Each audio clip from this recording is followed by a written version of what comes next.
Stay updated with Bhakti videos. Press the subscribe button and tap the bell icon on the YouTube app and never miss an update from Giri Bhakti.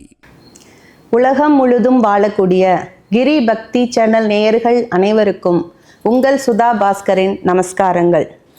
இப்போது நம்ம லைஃப்பில் காலையில் எழுந்ததில் இருந்து மறுபடியும் night தூங்குற வரைக்கும் பல ஐயங்கள் நம்ம லைஃப்பில் ஒவ்வொரு நிமிஷமும் நம்மளுக்கு இருக்குது இல்லையா? அப்படிப்பட்ட ஐயங்களுக்கான தீர்வுகளை நம்ம இப்போ உங்களுக்கு கொண்டு வந்திருக்கோம். அதற்கான விளக்கங்களை தருவதற்காக வேத சாஸ்திரங்களில் வல்லவராகவும், ஜோதிடத்தில் வள்ளுவராகவும், பரிகாரங்கள் சொல்லுவதில் வல்லவராகவும், வேதம் சாஸ்திரங்களை உணர்ந்த திரு வாராகி ஈசனேசன் சுவாமிகள் இப்போ நம்ம கூட இருக்காங்க. வாங்க அவரோட நம்ம ஐயங்களை கேட்டு தெரிஞ்சுக்குவோம்.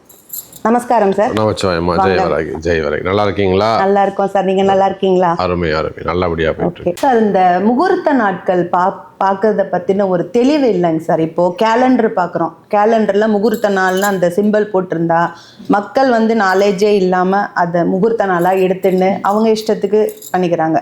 அந்த காலத்துல பாத்தீங்கன்னா வெத்தலை பாக்கு தாம்பூலம் எடுத்துன்னு போயிட்டு ப்ராப்பராக ஜோசியரை பார்த்து முகூர்த்த நாட்களை ஃபிக்ஸ் பண்ணிட்டு கிரகப்பிரவேசம் பண்ண நாட்களை எல்லாம் தாண்டி போய் இப்போது எந்த புரிதலும் இல்லாமல் கேலண்டரை மட்டுமே வச்சு நம்ம சுபமுகூர்த்த நாட்கள் பார்த்துட்ருக்கோம்.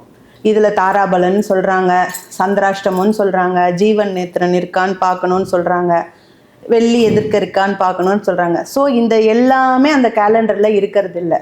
ஸோ சுப முகூர்த்த நாட்களை நம்ம எப்படி முதல்ல தேர்வு செய்யணும் அப்படிங்கிறத பற்றி சொல்லுங்கள். நிச்சயமாமா. முதல்ல உலகம் முழுவதும் வாழக்கூடிய அன்பு பக்தர்கள் அனைவருக்கும் உங்கள் தாம்பரம் ஸ்ரீ வாராகி ஈசனேசன் சுவாமியுடைய நல்லாசிகள், வாழ்த்துக்கள். ஜெய் வாராகி. ஜெய் ஜெய் வாராகி. அன்பு பக்தர்களே, நம்மளுடைய சேனலில் இனி வரக்கூடிய ஒவ்வொரு மாதமும் சுப முகூர்த்த நாட்கள் பற்றிய விழிப்புணர்வு.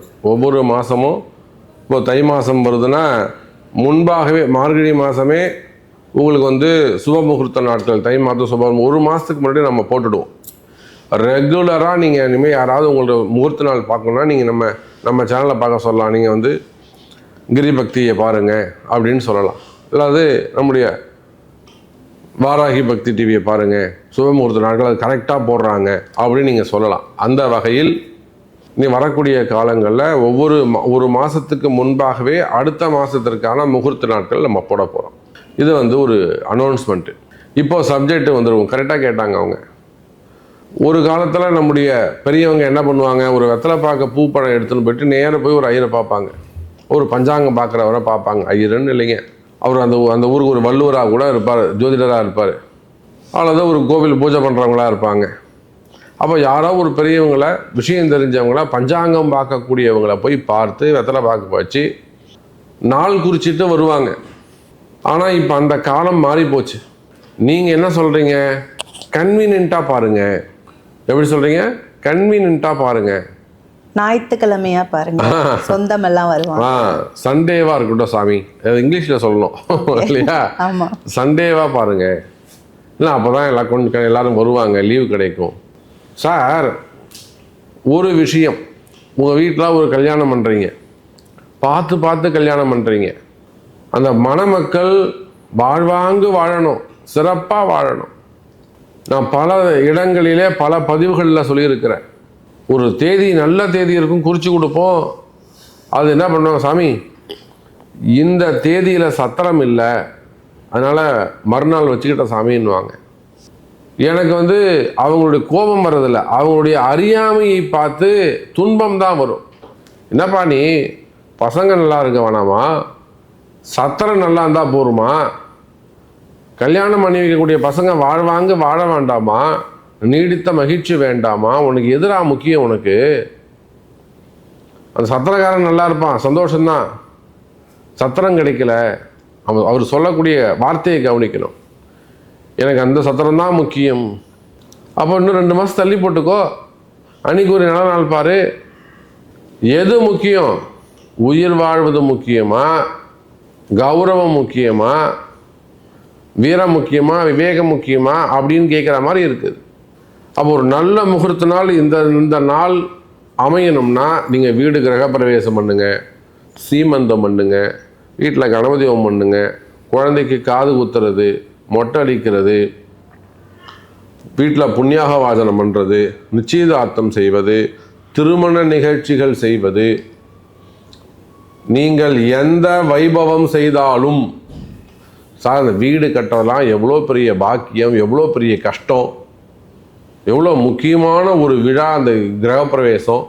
உங்கள் இஷ்டத்துக்கு நீங்கள் மட்டும் காலண்டர் பார்த்து வச்சுட்டு நாளைக்கு பின்ன அந்த வீடு ராசியாக அமையலைன்னா என்ன சார் பண்ணுறது? என்ன இவ்வளோ அலட்சியம் அதில்? அப்போ வெறும் காலண்டரை பார்த்து காலண்டரை தாலி போட்டுருந்தா நீங்கள் நீங்களாக வளர்பிறை முகூர்த்தம்னு வச்சுக்கிட்டா அது தப்பு. ஏதோ ஒன்று குருட்டுத்தனமாக அமைஞ்சு போயிடும். 100ல் ஒரு 30-40% 40 பேருக்கு அது ஈக்குவலாக சமமாக ராசியாக அமைஞ்சிடும். ஆனால் 60% அது தவறாக மாறிவிடும். முதல்ல முகூர்த்த நாள்னா என்ன சொல்லுங்கள் பார்க்கலாம். முகூர்த்த நாள்னா என்ன சாமி? நாளுக்கு உயிரும் உடம்பும் பார்வையும் இருக்க வேண்டும். இதுதான் முகூர்த்த நாள். என்ன சாமி சொல்லுங்க? நாளுக்கு உயிரா, நாளுக்கு பார்வையா, நாளுக்கு உடம்பா, என்ன சாமி சொல்கிறீங்க? அதே போல் நாமயோகம், கரணம், அதிகண்டம், கண்டம், விஸ்வகும்பம், இந்த மாதிரியான நாமயோகங்கள் ஆகாது. எங்கே நீங்கள் நாமயோகத்தை பார்க்குறீங்க? எங்கே கரணத்தை? விஷ்டிகரணம்லாம் ஆகவே ஆகாது. சகுனிகரணம் இதெல்லாம் எங்கே பார்க்குறீங்க நீங்கள்? யாருக்கு தெரியும் இன்னைக்கு கரணம் யாரை பார்க்குறீங்க, நாமயோகம் யார் பார்க்குறீங்க? வெறும் காலண்டரில் தாலி போட்டிருக்கா? என்ன பழக்கம் இது? அப்போது உலகம் முழுவதும் வாழக்கூடிய நண்பு பக்தர்களை இதையெல்லாம் கணித்து நாங்கள் சொல்கிறோம். இந்த நாள் முகூர்த்த நாள், இதுவும் உங்கள் ராசிக்கு ஒத்து வருமான்னு நீங்கள் செக் பண்ணிக்கணும். அதுதான் முக்கியம். அப்போ முகூர்த்த நாளை ஏதோ ஏனோ தானோன்னு செட் பண்ணக்கூடாது. அந்த நாளுக்கு உயிர் இருக்கா, நேத்திரம் இருக்கா, ஜீவன் இருக்கா, அப்புறம் செய்யக்கூடிய அந்த பூஜை நாள் உங்களுக்கு சந்திராஷ்டமம் இல்லாமல் இருக்கா? சரி, யாரும் உட்காந்து மன பூஜை பண்ணிக்கிறீங்களோ, யாரும் உட்காந்து பூஜை பண்ணிக்கிறீங்களோ, உங்களுக்கு அந்த நாள் ஒத்து போகுதா? இதுக்கு அடுத்து தாராபலன்னு ஒன்று இருக்குது. நட்பு, அதிநட்பு, க்ஷேமம், வதை, பகை அப்படின்னு 5 வகையான குணங்கள் உண்டு ஒரு நாளுக்கு. நட்பு, அதிநட்பு, க்ஷேமம், பகை, வதம், 5 வகையான குணங்கள். அந்த நாள் உங்களுக்கு க்ஷேமமாக இருக்கா, நட்பாக இருக்கா, அதிநட்பாக இருக்கா, அல்லது பகையோ வதமோ இருந்தால் பண்ணக்கூடாது. அப்போ இதையெல்லாம் பார்த்து சொல்லக்கூடியது தான் நம்ம சேனலில் வரக்கூடிய சுபமுகூர்த்த நாட்கள். நம்ம எத்தனையோ வெளியூர்களுக்கு சென்று திருமணம் செஞ்சு வைக்கிறோம். இன்னும் சொல்லப்போனால் வெளிநாடுகளுக்கு சென்று கூட திருமணம் செஞ்சு வச்சுட்டு வரோம். ஒரு முறை ஒரு வீட்டில் ஒரு திருமணம் செஞ்சு வச்சுட்டோம் அப்படின்னா அது கைராசியாக இருந்துச்சுன்னா நம்மளை அவங்க விடமாட்டாங்க.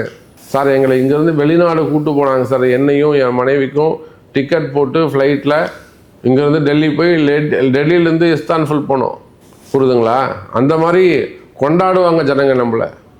இதெல்லாம் கைராசியாக இருந்து அவங்க வாழ்வாங்க. போன இடம் சாமி நீங்கள் குறித்து கொடுத்த நாள் நல்லா இருக்குது, உள்ளே நீங்கள் செஞ்சு கொடுத்தீங்க, கைராசியாக இருக்குது. எத்தனையோ அன்பர்கள் இங்கேருந்து ஹைதராபாத், பெங்களூர், வெளி மாநிலங்கள், வெளிநாடுகள், இப்போ எதுக்கு நம்மளை நம்பிக்கையாக கூப்பிட்றாங்க? ஒரு கைராசி. அப்போ அதை போல் உலகம் முழுவதும் வாழக்கூடிய அன்பு பக்தர்களே, வெறும் காலண்டரை மட்டும் வச்சு நாள் பார்க்காதீங்க. இந்த மாதிரி சுப முகூர்த்த நாட்களுக்கு இவ்வளோ அடிப்படை தேவைகள் இருக்குது. இது உங்கள் ஜாதக பிரகாரம். இப்போ நான் ஒரு 4 தேதி சொல்ல போகிறேன். இந்த மாதத்தில் எத்தனை முகூர்த்த நாள் இருக்குன்னு இப்போ சொல்ல போகிறேன்.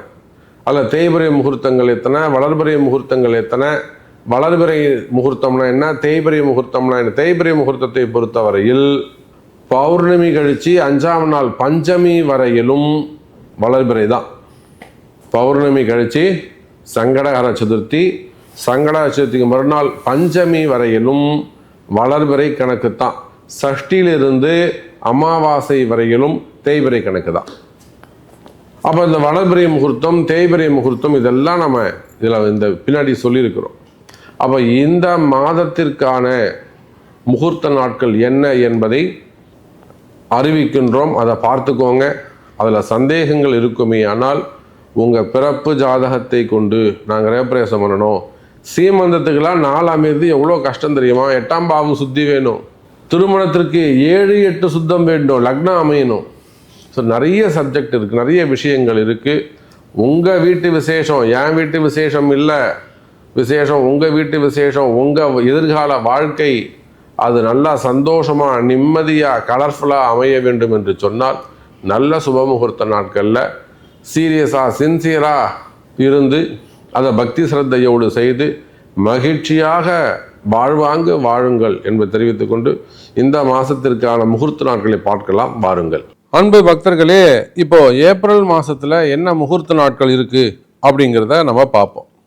முகூர்த்த நாளை பொறுத்தவரையிலும் ஏப்ரல் மாதம் ஏப்ரல் 4ஆம் தேதி ஒரு முகூர்த்தம் இருக்குது. அந்த முகூர்த்தம் வளர்பிறை முகூர்த்தமாக அமைகிறது. அதாவது பங்குனி மாதம் 21ஆம் தேதி. பங்குனி மாதம் வீடு குடி போக முடியாது, திருமணங்கள் செய்யலாம், சீமந்தங்கள் செய்யலாம். அதனால் பங்குனி மாதம் அதாவது குழந்தைக்கு மொட்டை அடிக்கிறது, காது குத்துறது, இது எல்லாமே நீங்கள் ஒரு முறை உங்கள் பிறப்பு ஜாதகத்தை கொண்டு பையனுக்கு மொட்டை அடிக்கலான்னு இருக்கோம், ஒரு நல்ல நாள் பார்த்து சொல்லுங்கள் சாமி அப்படின்னு ஒரு வார்த்தை உங்களுக்கு தெரிஞ்ச ஐயர்கிட்ட ஒரு பஞ்சாங்கம் பார்த்து விசேஷங்களை செய்து கொள்வது சிறப்பு. என்னை பொறுத்தவரை நான் என்ன சொல்லுவேன்னாக்கா, பங்குனி மாதம் குடி போகக்கூடாது, கிரகப்பிரவேசம் மட்டும் கிடையாது, இது எல்லாம் திருமணம் பண்ணலாம். பங்குனி உத்திரம்லாம் அற்புதமான நாள். ஸோ திருமணங்கள் செய்யலாம். அப்படி பார்க்கின்ற பொழுது பங்குனி 21 ஏப்ரல் 4ஆம் தேதி வியாழக்கிழமை, சப்தமி திதி, திருவாதிரை நட்சத்திரம், வளர்பிறை, அற்புதமான ஒரு முகூர்த்த நாள். அது அடுத்தபடியாக பங்குனி 24 அது 7/4/2025 திங்கட்கிழமை, 7/4/2025 திங்கட்கிழமை, தசமி திதி, அதுவும் ஒரு வளர்பிறை முகூர்த்த நாள், பூசம் நட்சத்திரம். அது விட்டாச்சுன்னா பங்குனி 26 ஏப்ரல் 9 புதன்கிழமை, ஏகாதசி, அதுவும் வளர்பிறை முகூர்த்தம், மக நட்சத்திரத்தில் வருது. அப்புறம் பங்குனி 28 ஏப்ரல் 11 வெள்ளிக்கிழமை, பிரதோஷத்தன்னைக்கு வருது, திரையோதசி திதி, வளர்பிறை முகூர்த்தம், உத்திரம் நட்சத்திரத்தில் வருது. இது ரொம்ப டிமாண்டான ஒரு முகூர்த்தமாக இருக்கும். இது கடைசி முகூர்த்தம் பங்குனி 28 வெள்ளிக்கிழமை, ஏப்ரல் 11ஆம் தேதி வரக்கூடிய முகூர்த்தம் ரொம்ப டிமாண்டான முகூர்த்தமாக அமைய போகுது. இது விட்டாச்சுன்னா சித்திரை மாதம் பிறக்குது. சித்திரை மாதத்தில் வீடு குடி போகிறது. ஒரு 2 மாதமாக நீங்கள் காத்திருந்தீங்கன்னாக்கா சித்திரை மாதம் கல்யாணம், குடி போகிறது எல்லாமே நீங்கள் செய்யலாம். அப்படி பார்க்கும்பொழுது சித்திரை 3 ஏப்ரல் 16 முதல் முகூர்த்தம், ஏப்ரல் 16 சித்திரை 3 புதன்கிழமை, திருதியை திதை. இதுவும் தேய்பிரையாக இருந்தாலுமே கூட நான் சொல்லியிருக்கிறேன், பஞ்சமி வரலும் உங்களுக்கு வளர்பிறை தான் சொல்லியிருக்கிறேன். ஆனால் வளர்பிறை முகூர்த்தம், அனுஷம் நட்சத்திரம். அது விட்டாச்சுனாக்கா சித்திரை 5 ஏப்ரல் 18 வெள்ளிக்கிழமை, இது பஞ்சமி திதியில் வருது. வாராகிக்கு ரொம்ப உகந்த நாள், பஞ்சமி திதியில் வருது. அதுவும் வளர்பிறை கணக்கு தான், மூல நட்சத்திரத்தில் வருது. அதை விட்டாச்சுன்னா கடைசியில் ஏப்ரல் 30 அன்னைக்கு ஒரு முகூர்த்தம், சித்திரை 17 ஏப்ரல் 30 புதன்கிழமை, அது திரையோதசி திதியில் வருது, ரோகிணி நட்சத்திரம். ஸோ இந்த ஏப்ரல் மாதத்தில் 7 முகூர்த்த நாட்கள் கொடுத்துருக்குறேன். இதில் உங்களுக்கு நீங்கள் என்ன முகூர்த்தம் செய்ய போகிறீங்க, என்ன சுப முகூர்த்தங்கள், என்ன விசேஷங்கள் செய்ய போகிறீங்க, அதுக்கு யாருக்கு சந்திராஷ்டமம் இதெல்லாம் பார்க்கணும் அப்படிங்கிறத ஒரு முறை கேட்டு அறிந்து அதன் பிறகு செய்து வாழ்க்கையில் இந்த பூமியில் நிலையான வாழ்க்கையும் வாழ்வாங்கு வாழ வேண்டும் என்று நான் உங்களை வாழ்த்துகிறேன், ஆசீர்வதிக்கிறேன். ஜெய் வாராகி, ஜெய் ஜெய் வாராகி.